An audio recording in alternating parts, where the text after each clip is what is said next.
ലക്ഷ്മി പുരുഷന്മാരോട് എല്ലാവരോടും മാപ്പ് പറയണം.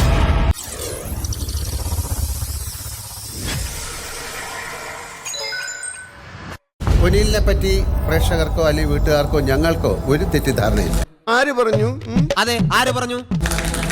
മസ്താനി എന്താണ് ഭയങ്കരമായിട്ട് അതിൽ ഉപദ്രവിച്ചോ? ലക്ഷ്മി എന്റെ നമ്പറായി എനിക്കുള്ളത് മേടിച്ചിട്ട് വരാം.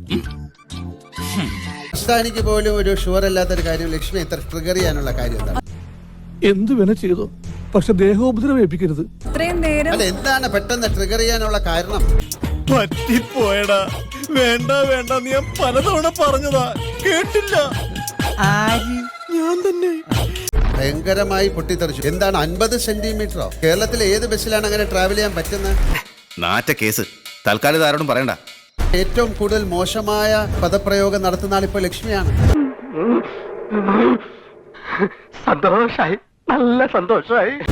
കുടുംബത്തിൽ കേട്ടാൽ കൊള്ളാത്തവര്, നല്ല കുടുംബത്തിൽ ജനിക്കാത്തവര്. പറ്റിപ്പോയി സാറേ, പറ്റിപ്പോയി. അനിൽ, ലക്ഷ്മി പുരുഷന്മാരോട് എല്ലാവരോടും മാപ്പ് പറയണം. മാപ്പ് പറയണം. ചെയ്തു പോയ തെറ്റിന് പരസ്യമായി മാപ്പ് പറയണം. അതിൽ കുറഞ്ഞ ഒരു കോംപ്രമൈസിനും ഞാൻ തയ്യാറല്ല. അനിയാ പോട്ടെ, അമ്പിമോനെ പോട്ടറ. സാറേ ഒന്നും വിചാരിക്കില്ലേ മക്കളെ, മാമനോടൊന്നും തോന്നല്ലേ?